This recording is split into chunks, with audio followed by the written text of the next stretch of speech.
اعوذ باللہ من الشیطان الرجیم بسم اللہ الرحمن الرحیم حامیم والکتاب المبین انا انزلناہ فی لیلۃ مبارکہ آمنت باللہ صدق اللہ العظیم وبلغنا رسولہ النبی الکریم الامین لی خمسۃ اطفی بہا حر الوباء الحاطمہ المصطفیٰ والمرتضیٰ وابناہما والسیدہ۔ ہم نے اپنی گزشتہ گفتگو میں دلائل واضحہ کے ساتھ اور صحیح احادیث کے ساتھ ان باتوں کو ثابت کیا کہ نبی کریم صلی اللہ تعالیٰ علیہ وبارک وسلم کی طرف سے جو انعامات اللہ کی بارگاہ سے آپ علیہ السلام کو ملے شعبان المعظم میں، ان میں سے جو 15ویں رات کو امت محمدیہ علی صاحبہ صلاۃ والسلام پر اللہ تعالیٰ کے انعامات کی بارشیں کی جاتی ہیں، وہ بالکل درست ہے، اس میں کوئی بھی جھول نہیں ہے اور وہ کوئی موضوع من گھڑت باتیں نہیں ہیں۔ ہم نے اپنی گزشتہ گفتگو میں 3 باتیں ثابت کی تھی۔ ایک تو یہ کہ اسے شب براءت کیوں کہا جاتا ہے، دوسرا ہم نے احادیث سے یہ بات ثابت کی تھی کہ شعبان المعظم کی جو 15ویں شب ہے، اس شب میں اللہ جل مجدہ الکریم اپنی خصوصی نگاہ عنایت اپنے محبوب کے امتیوں پر اور پوری کائنات پر فرماتا ہے۔ اور تیسری بات ہم نے یہ ثابت کی تھی کہ اس رات میں جن لوگوں کی بخشش نہیں ہوتی ان میں ایک مشاحن بھی ہے، اور مشاحن جو ہے وہ جہاں دیگر مؤمنین کا بغضی ہے اور عداوت رکھنے والا ہے، کینہ رکھنے والا ہے، وہیں نبی کریم صلی اللہ تعالیٰ علیہ وبارک وسلم کے صحابہ میں سے کسی بھی صحابی سے عداوت رکھنے والا وہ مشاحن کہلاتا ہے۔ آج کی ہماری گفتگو بھی شعبان المعظم کے اعتبار سے، اور آج کی گفتگو میں جو شعبان المعظم کی 15ویں شب میں جو شب بیداری کی جاتی ہے، دن میں روزہ رکھا جاتا ہے، رات کو جاگ کر عبادت کی جاتی ہے، اس اعتبار سے اجتماع کیا جاتا ہے، اس اعتبار سے آج ہماری گفتگو ہے۔ تو یہ یاد رکھ لیجئے کہ ہمارا یعنی اہل سنت کا موقف اس باب میں یہ ہے کہ 15ویں شب کو رات کو جاگ کر اسے عبادت میں گزارنا اور دعائیں کرنا اور دن میں روزہ رکھنا، یعنی آنے والے دن میں روزہ رکھنا، یہ سب ایک مستحسن اور مستحب عمل ہے، اور اس پر نبی کریم صلی اللہ تعالیٰ علیہ وبارک وسلم کی احادیث بھی شاہد ہیں، اور جلیل القدر ائمہ اور فقہا کی تصریحات بھی اس باب میں موجود ہیں۔ سب سے پہلی جو حدیث مبارکہ ہے وہ جامع ترمذی سے میں پڑھنا چاہوں گا۔ یہ جامع ترمذی میں اس ضمن میں ایک حدیث مبارکہ، اور اسی طریقے سے شعب الایمان جلد 3 میں امام بیہقی نے بھی یہ حدیث مبارکہ نقل کی ہے، اور شعب الایمان میں اس کا نمبر ہے 3826 3826، اور سنن ابن ماجہ میں بھی یہ حدیث مبارکہ موجود ہے، اس کا رقم ہے 1389۔ سیدہ عائشہ صدیقہ رضی اللہ تعالی عنہا وسلام اللہ علیہا ارشاد فرماتی ہیں کہ یہ شعبان المعظم میں نبی کریم صلی اللہ تعالی علیہ وبارک وسلم میرے پاس ایک دن تشریف لائے۔ آپ علیہ السلام کی اس دن جو ہے مجھے شرف بخشنے کی باری تھی۔ نبی کریم علیہ الصلوۃ والسلام کو میں نے اپنے حجرہ میں رات کے وقت تشریف فرما نہیں دیکھا، تو میں آپ علیہ الصلوۃ والسلام کی تلاش میں آپ علیہ السلام کے پیچھے نکلی۔ کہتی ہیں جب میں نے نبی پاک علیہ الصلوۃ والسلام کو پا لیا تو نبی پاک علیہ السلام نے مجھے دیکھ کر ارشاد فرمایا، یعنی میں آپ علیہ السلام تک پہنچ گئی تو آپ علیہ السلام نے مجھے دیکھ کر ارشاد فرمایا، اکنت تخافین ان یخیف اللہ علیک ورسولہ۔ نبی پاک نے فرمایا کہ اے عائشہ، کیا آپ اس بات میں فکر مند تھی کہ اللہ اور اس کا رسول عز و جل و صلی اللہ تعالی علیہ وآلہ وسلم آپ کے حق میں کچھ کمی کریں گے؟ اب یہاں دیکھیے کہ ایک ایمان افروز بات یہ بھی ہے کہ چونکہ سیدہ عائشہ صدیقہ رضی اللہ تعالیٰ عنہا وسلام اللہ علیہا نبی کریم علیہ الصلوۃ والسلام کی زوجہ ہیں، لیکن نبی پاک صلی اللہ تعالیٰ علیہ وبارک وسلم نے اپنے ساتھ جو ہے وہ فرمایا کہ اے عائشہ، کیا آپ کو یہ گمان تھا کہ اللہ اور اس کا رسول صلی اللہ تعالیٰ علیہ وسلم آپ کے حق میں کچھ کمی کریں گے، خفت کریں گے؟ تو یہ کہنے کا مدعا یہ ہے کہ دوران گفتگو یہ ایک جملہ معترضہ آ گیا کہ یہ کہنے کا مدعا یہ ہے کہ نبی پاک صلی اللہ تعالیٰ علیہ وبارک وسلم کا جو عمل مبارک ہے، جو بھی آپ علیہ السلام کرتے ہیں، وہ اللہ جل مجدہ الکریم ہی کی جانب سے آپ علیہ السلام کو ارشاد فرمایا جاتا ہے۔ سیدہ عائشہ کہتی ہیں کہ قلت یا رسول اللہ صلی اللہ تعالیٰ علیہ وآلہ وسلم، کہتی ہیں کہ میں نے عرض کیا نہیں یا رسول اللہ، ایسا نہیں ہے،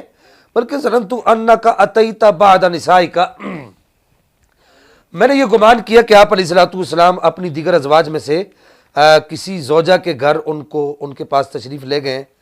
اب وہ کس لیے تشریف لے گئے یہاں پر حدیث مبارکہ میں اس کی وضاحت نہیں۔ فقال ان اللہ تبارک و تعالی، تو سیدہ عائشہ کہتی ہیں کہ نبی کریم صلی اللہ تعالیٰ علیہ وبارک وسلم نے اس وقت ارشاد فرمایا کہ بے شک اللہ جل مجدہ الکریم ینزل لیلۃ النصف من شعبان الی سماء الدنیا فیغفر لاکثر من عدد شعر غنم کلب، کہ سیدہ عائشہ کہتی ہیں کہ نبی کریم صلی اللہ تعالیٰ علیہ وبارک وسلم نے ارشاد فرمایا کہ اے عائشہ، اللہ جل مجدہ الکریم یہ لیلۃ النصف من شعبان، یعنی شعبان کی 15ویں رات کو اللہ تعالیٰ آسمان دنیا پر نزول اجلال فرماتا ہے، اور قبیلہ بنو کلب کی بکریوں کے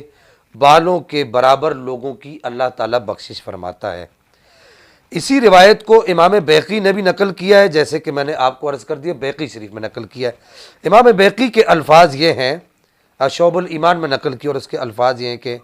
نبی کریم صلی اللہ تعالیٰ علیہ وبارک وسلم نے سیدہ عائشہ کی جانب دیکھ کر ارشاد فرمایا کہ هذه لیلۃ النصف من شعبان وللہ فیها عتقاء من النار بعدد شعور غنم کلب، کہ کہا کہ اے عائشہ هذه لیلۃ النصف من شعبان، اہل علم حضرات جانتے ہیں کہ اس میں اشارہ کو جب کسی کلمے پر داخل کیا جائے تو اس سے تخصیص مراد ہوتی ہے، اس سے خصوصیت مراد ہوتی ہے، کہ یعنی کہ یہ ایک خاص رات ہے لیلۃ النصف من شعبان۔ تو نبی پاک نے فرمایا کہ اے عائشہ کہ یہ جو لیلۃ النصف من شعبان ہے، جو شب برات ہے، شعبان کی جو 15ویں رات ہے، اس رات میں اللہ جل مجدہ الکریم قبیلہ بنو کلب کی بکریوں کے بالوں کے برابر لوگوں کو آزاد فرماتا ہے جہنم سے۔ لوگ جہنم سے آزاد ہوتے ہیں، اللہ تعالیٰ انہیں آزادی کا پروانہ عطا فرماتا ہے۔ لا ينظر اللہ فیہا الی مشرک ولا الی مشاحن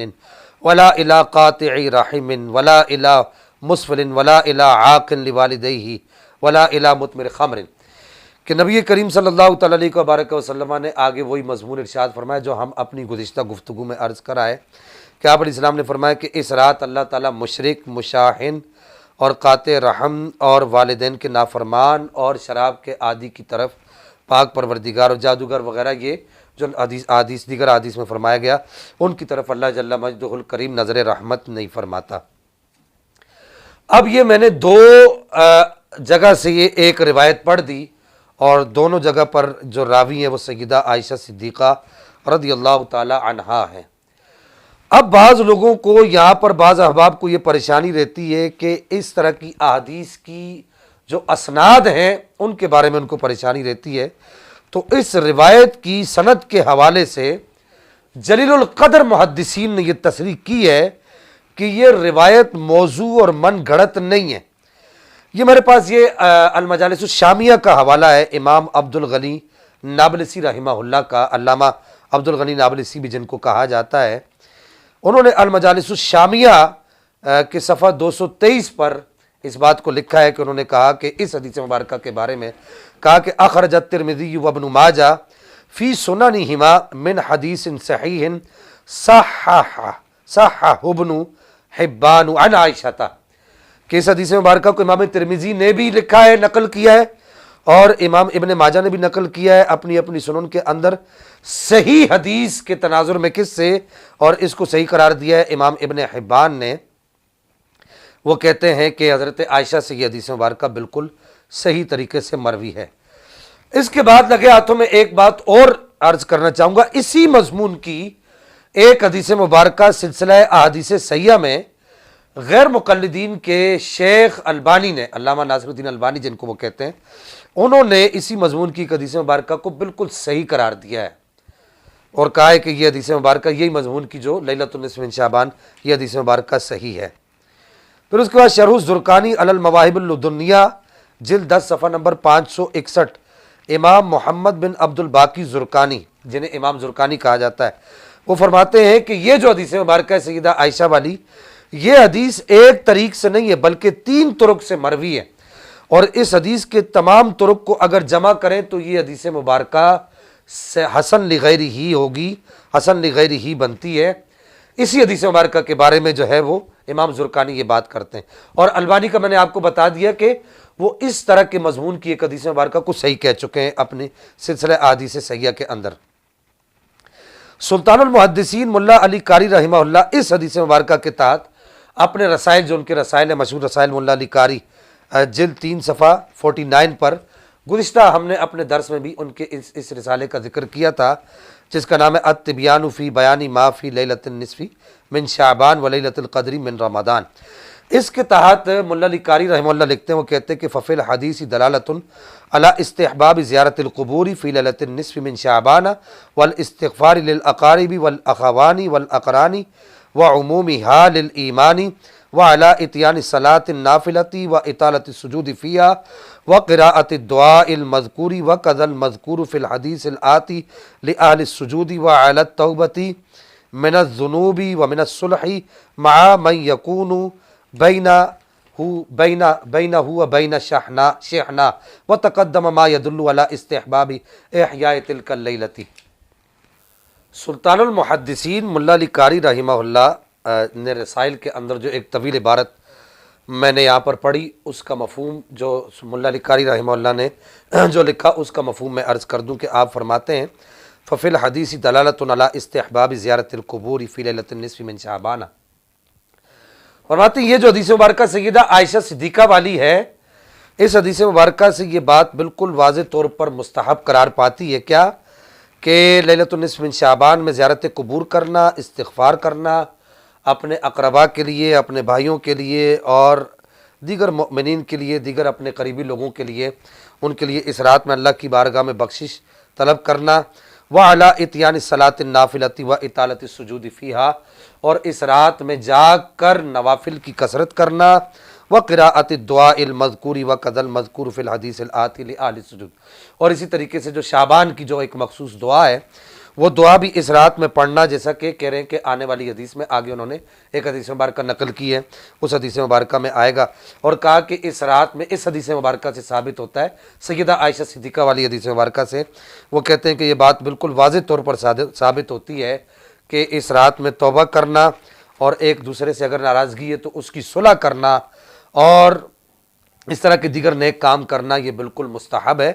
مستحسن عمل ہے۔ اس حدیث مبارکہ سے یہ بات بالکل واضح ہوتی ہے۔ یہ سلطان المحدثین ملا علی قاری رحمہ اللہ ارشاد فرما رہے ہیں،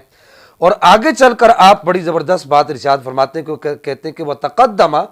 مَا يَدُلُّ عَلَىٰ اسْتِحْبَابِ إِحْيَاءِ تِلْكَ اللَّيْلَةِ وَصِيَامِ نَهَارِهَا۔ وہ کہتے ہیں کہ پیچھے جو میں گفتگو کہتے ہیں، ملا علی قاری کہتے ہیں پیچھے میں اس بات پر گفتگو کر کے آ چکا ہوں کہ اس رات میں جاگنا، اس کو جاگ کر اللہ کی عبادت میں گزارنا، اور اس کے دن میں جو ہے وہ روزہ رکھنا، اس عمل کے مستحب ہونے پر میں پیچھے ملا علی قاری کہتے ہیں میں دلائل دے کر آ چکا ہوں، اور یہ کام مستحب ہے، اس پر میں دلائل دے کر آ چکا ہوں۔ الحمدللہ ثم الحمدللہ۔ اس حدیث مبارکہ کے تناظر میں یہ بات بالکل واضح طور پر ظاہر اور باہر ہو گئی، روز روشن کی طرح یہ بات آیا ہوگی کہ اہل سنت کا موقف بالکل واضح ہے کہ اس رات میں جاگنا، عبادت کرنا، نوافل پڑھنا، تلاوت قرآن کرنا، اجتماع کرنا، اللہ جل مجدہ الکریم کو راضی کرنے کے دیگر کام کرنا، زیارت قبور کرنا، اور دن کو روزہ رکھنا، یہ سب جو ہے یہ اہل سنت کا جو موقف ہے یہ بالکل روز روشن کی طرح آیا ہو گیا۔ اس کے بعد یہ سنن ابن ماجہ رقم 1388 میں یہ حدیث مبارکہ ایک اور سنانا چاہوں گا، رقم 1388، اور شعب الایمان کی حدیث نمبر ہے 3822، اور امام منذری نے بھی اس کو الترغیب و ترہیب میں نقل کیا صفحہ نمبر 127 پر، کہ امام منذری اور یہ دیگر محدثین اس حدیث مبارکہ کو جناب حیدر کرار مولا کائنات مولا علی کرم اللہ تعالی وجہ الکریم سے نقل کیا ہے کہ جناب حیدر کرار مولا کائنات مولا علی کرم اللہ تعالی وجہ الکریم سے یہ حدیث مبارکہ نقل ہے کہ وہ کہتے ہیں کہ اذا کان لیلۃ النصف من شعبان فقوموا لیلہا وصوموا نہارہا۔ کہتے ہیں کہ جب لیلۃ النصف من شعبان آ جائے، یعنی کہ شعبان کی 15ویں رات آ جائے، تو اس کی رات کو قیام کرو یعنی عبادت کرو، وصوموا نہارہا اور اس کے دن میں روزہ رکھو، فإن اللہ ينزل فیہا لغروب الشمس الی سماء الدنیا، کہ اللہ جل مجدہ الکریم اس رات میں یعنی شعبان کی 15ویں رات میں آسمان دنیا کی طرف نزول اجلال فرماتا ہے، سورج کے غروب ہونے کے ساتھ ہی اللہ تعالیٰ آسمان دنیا کی طرف نزول اجلال فرماتا ہے، فیقول، اور اللہ تعالیٰ یہ ارشاد فرماتا ہے، الا من مستغفر لی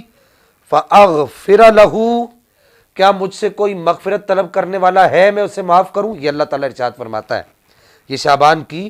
15ویں رات کی مغرب ہوتے ہی اللہ تعالیٰ کی طرف سے گویا کہ یہ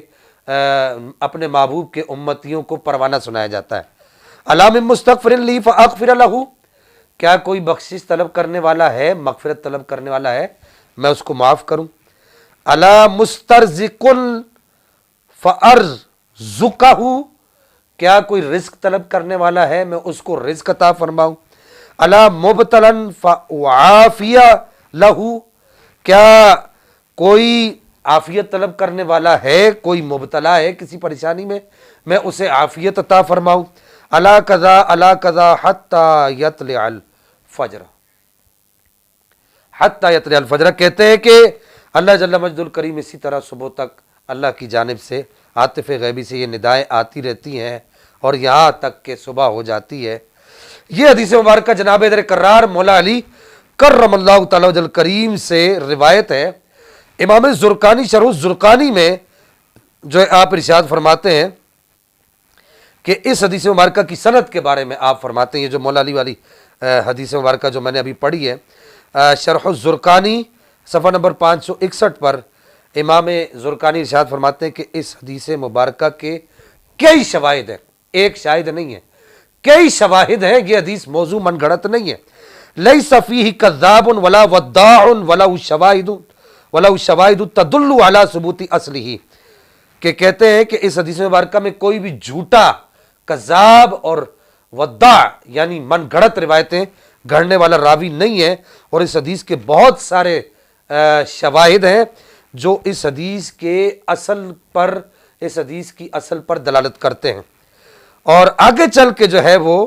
امام زرقانی کہتے ہیں کہ سوموا نہارہا وقوموا لیلہا، جو اس حدیث مبارکہ میں جو کہا گیا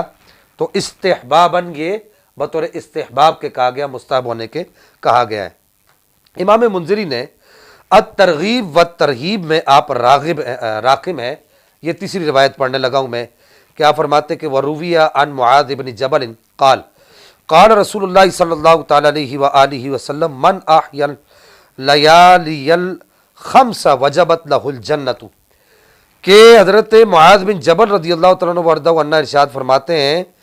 کہ جو آدمی، نبی کریم صلی اللہ تعالیٰ علیہ وسلم نے ارشاد فرمایا کہ جو آدمی 5 راتوں میں قیام کرے، شب بیداری کرے، اللہ جل مجدہ الکریم کی جانب سے اس پر جنت واجب ہو جاتی ہے۔ لیلۃ الترویہ 8 ذوالحج کی رات، ولیلۃ العرفہ 9 ذوالحج کی رات، ولیلۃ النحری اور 10 ذوالحج کی رات، ولیلۃ الفطر ولیلۃ النصف من شعبان، اور لیلۃ الجائزہ یعنی کہ عید الفطر کی رات، اور لیلۃ النصف من شعبان اور شعبان المعظم کی 15ویں رات، کہ اگر کوئی اس میں قیام کرتا ہے تو اللہ جل مجدہ الکریم کی طرف سے اس پر جنت واجب ہو جاتی ہے۔ پھر ایک روایت میں اور پڑھنا چاہوں گا، یہاں پر مصنف عبد الرزاق رقم 8070 کی یہ روایت ہے، عن ابن عمر قال قال 5 لیال لا ترد فیہ الدعاء لیلۃ الجمعۃ واول لیلۃ من رجب ولیلۃ النصف من شعبان ولیلۃ العیدین۔ حضرت ابن عمر رضی اللہ تعالیٰ عنہما ارشاد فرماتے ہیں کہ 5 راتیں ایسی ہیں جن میں دعا رد نہیں کی جاتی، ایک لیلۃ الجمعہ اور ایک رجب کی پہلی رات، اور لیلۃ النصف من شعبان اور لیلۃ العیدین، اور عیدین کی جو 2 راتیں ہیں ان میں اللہ جل مجدہ الکریم دعا کو رد نہیں فرماتا۔ سنن کبریٰ امام بیہقی کی، اس کی جلد 3 ہے اور صفحہ نمبر 763 ہے، اور شعب الایمان میں اور تلخیص الحبیر میں،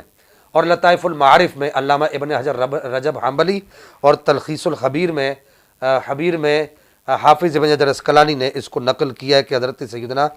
امام شافعی رحمہ اللہ ارشاد فرمایا کرتے تھے، کیا فرماتے تھے کہ وَبَلَغَنَا أَنَّهُ كَانَ يُقَالُ إِنَّ الدُّعَاءَ يُسْتَجَابُ فِي 5 لَيَالٍ فِي لَيْلَةِ الْجُمْعَةِ وَلَيْلَةِ الْأَضْحَى وَلَيْلَةِ الْفِطْرِ وَأَوَّلِ لَيْلَةٍ مِّن رَجَبٍ وَلَيْلَةِ النِّصْفِ مِن شَعْبَانَ کہ امام شافعی ارشاد فرمایا کرتے تھے کہ 5 راتوں میں دعا لازمی قبول ہوتی ہے۔ پہلی لیلۃ الجمعہ ہے، دوسری جو ہے لیلۃ الاضحیٰ ہے یعنی کہ بقر عید کی جو رات ہے، اور تیسری لیلۃ الفطر ہے، عید الفطر کی رات ہے، اور رجب کی پہلی جو رات ہے اس میں بھی اللہ تعالیٰ دعا قبول فرماتا ہے، اور لیلۃ النصف من شعبان، اور شعبان کی درمیانی رات میں بھی اللہ جل مجدہ الکریم دعا کو قبول فرماتا ہے۔ تو الحمدللہ ثم الحمدللہ ان دلائل قاہرہ سے، اگرچہ یہ مختصر طور پر میں نے عرض کیا، اگر کوئی اس پر اعتراض کرے گا تو پھر انشاءاللہ ہم دیگر احادیث، پھر جو وافر جو احادیث کا جو ذخیرہ کتب احادیث میں آیا ہے اور دیگر ہمارے ائمہ کی تصریحات آئی ہیں، ان کو ہم پھر واضح طور پر مزید شرح و بسط کے ساتھ پیش کریں گے۔ الحمدللہ ان دلائل سے اور ان نقول سے یہ بات بالکل واضح طور پر مبرہن ہو گئی اور روز روشن کی طرح آیا ہو گئی کہ شعبان المعظم میں اس کی نصف رات جو ہے لیلۃ النصف من شعبان، 15ویں رات کو قیام کرنا، دن کو روزہ رکھنا، یہ ایک مستحب اور مستحسن عمل ہے، اور اس عمل کو کرنے میں ہمیں کوئی بھی آر محسوس نہیں کرنی چاہیے اور دقت کا ہمیں سامنا نہیں ہونا چاہیے۔ احادیث طیبات آپ نے سنی کہ اس ضمن میں کہ لیلۃ النصف من شعبان یعنی شب برات، یہ جو رات ہے 15ویں رات ہے، اس میں جاگ کر عبادت کرنا اور دن کو روزہ رکھنا یہ ایک مستحب اور مستحسن عمل ہے۔ احادیث طیبات کے بعد اب جو ائمہ اعلام، جو امت کے بڑے بڑے علماء اس باب میں جو ارشاد فرما گئے، میں چاہوں گا کہ اس کو بھی آپ سن لیجئے۔ جلیل القدر امام شیخ زین الدین بن ابراہیم بن محمد المعروف شیخ ابن نجیم، امام ابن نجیم جن کا سن وفات ہے 970 ہجری، آپ نے اپنی کتاب البحر الرائق جلد 2 صفحہ نمبر 92 اور 93 پر اس بات کو لکھا ہے، اور اسی طریقے سے حلبۃ المجلی شرح منیت المصلی، اس کی جلد 2 میں یہ حلبۃ المجلی جو ہے یہ 9ویں صدی ہجری کے بزرگ ہیں امام محمد بن محمد ابن امیر حاج، انہوں نے حلبۃ المجلی میں، اور اسی طریقے سے جو نور الایضاح کی جو شرح ہے مراق الفلاح، اس کا جو حاشیہ لکھا ہے شیخ امام احمد طحطاوی رحمہ اللہ نے، جن کا سن وفات ہے 1231 ہجری، تو وہ اپنے حاشیہ طحطاوی کے اندر اس بات کو لکھتے ہیں، اسی مضمون کو لکھتے ہیں جو شیخ زین الدین عراقی نے امام ابن نجیم نے البحر الرائق جلد 2 صفحہ نمبر 92 اور 93 پر لکھا کہ وہ کہتے ہیں وَمِنَ الْمَنْدُوبَاتِ احیاء لیال العشر من رمضان، کہ کہتے ہیں کہ مستحبات میں سے اور مستحسنات میں سے، اچھے کاموں میں سے ایک کام یہ بھی ہے، اچھے اعمال میں سے ایک یہ بھی ہے کہ رمضان کی آخری 10 راتوں میں جاگا جائے، شب بیداری کی جائے، وَلَيْلَةَ الْعِيدَيْنِ، اور دونوں عیدوں کی جو راتیں ہیں ان میں بھی شب بیداری کی جائے، وَلَيَالِ عَشْرِ ذِي الْحَجَّةِ، اور ذی الحجہ کی جو 10 راتیں ہیں ابتدائی ان میں بھی جاگا جائے، شب بیداری کی جائے، وَلَيْلَةِ النِّصْفِ مِن شَعْبَانَ، اور شعبان کی جو 15ویں رات ہے یعنی شب برات، اس میں بھی شب بیداری کی جائے اور نیک اعمال کیے جائیں، یہ مستحبات میں سے ہے۔ یہ امام ابن نجیم عراقی نے اس بات کو لکھا اور دیگر ائمہ جن کے نام میں نے لیے۔ آگے وہ کہتے ہیں کہ کما وردت الاحادیث، جیسا کہ اس باب میں احادیث وارد ہو چکی ہیں، یعنی کہ ان راتوں میں جاگنا، جاگ کر عبادت کرنا اور نیک کام کرنا، اس باب میں وہ کہتے ہیں کہ احادیث وارد ہو چکی ہیں۔ وَذَكَرَهَا الْمُنذِرِيُّ فِي التَّرْغِيبِ وَالتَّرْهِيبِ مُفَصَّلًا، کہتے ہیں کہ امام منذری نے اسے الترغیب والترہیب میں بڑی تفصیل سے ان حدیث کو نقل کیا ہے۔ والمراد بإحیاء اللیل قیامہ، وہ کہتے ہیں کہ احیاء اللیل سے مراد، رات کو جاگنے سے مراد کیا ہے کہ رات کا قیام ہے، وظاہرہ الاستیعاب، اور اس کا جو ظاہر ہے یعنی رات کو جاگنے سے مراد کیا ہے کہ وہ کہتے ہیں پوری رات جاگا جائے، ظاہر تو یہی ہے، لیکن کہتے ہیں وَيَجُوزُ أَن يُرَادَ غَالِبُهُ، کہتے ہیں کہ یہ بھی جائز ہے کہ یہاں پر کیا ہے کہ اکثر رات جاگ کر گزارے تو وہ بھی ان لوگوں میں شامل ہو جاتا ہے جو پوری رات جاگ کر گزارتے ہیں۔ اب یہاں آ جائیے کہ دیگر جو فقہاء ہیں، احناف کے علاوہ جو فقہاء ہیں وہ کیا کہتے ہیں اس باب میں۔ تو جمہور فقہاء اس طرف گئے ہیں کہ وہ کہتے ہیں کہ اس رات میں جاگنا اور دن کو روزہ رکھنا یہ مستحب ہے، مستحسن عمل ہے۔ یہ الموسوعۃ الفقہیہ جس میں چاروں مذاہب کی فقہ ہے، اس کی جلد 34 ہے اور اس کا صفحہ نمبر 123 ہے کہ وہ کہتے ہیں کہ جمہور فقہاء کے ایک وہ سرخی باندھتے ہیں، ہیڈنگ باندھتے ہیں کہ وہ کہتے ہیں قیام لیلۃ النصف من شعبان والاجتماع لہ، یہ ایک ہیڈنگ باندھتے ہیں کہ لیلۃ النصف من شعبان میں قیام کرنا اور اس کے لیے اجتماع کرنا، جمع ہونا نیک کاموں کے لیے۔ کہتے ہیں کہ جمہور فقہاء اس طرف گئے ہیں کہ اس رات میں جاگنا اور جاگ کر عبادت کرنا، نوافل پڑھنا، قرآن پاک پڑھنا، اور اگر کوئی اور نیک کام صدقہ خیرات کرنا، زیارت قبور کرنا اور دیگر جو نیک کام ہیں ایصال ثواب وغیرہ، یہ سب کے سب کرنا، یہ جمہور فقہاء اس طرف گئے ہیں کہ یہ ایک مستحب عمل ہے، مستحسن عمل ہے۔ الحمدللہ ثم الحمدللہ ہماری آج کی اس گفتگو سے یہ بات بالکل واضح ہو گئی کہ لیلۃ النصف من شعبان پر جو ایک شور اور غوغا کیا جاتا ہے کچھ احباب کی طرف سے کہ یہ ثابت نہیں ہے اور اس کا کوئی ثبوت نہیں ہے، اس کا حقیقت کے ساتھ کوئی بھی تعلق نہیں ہے، اس شور اور غوغے کا اس حقیقت کے ساتھ کوئی بھی تعلق نہیں ہے۔ اللہ جل مجدہ الکریم ہمیں عمل کی توفیق عطا فرمائے۔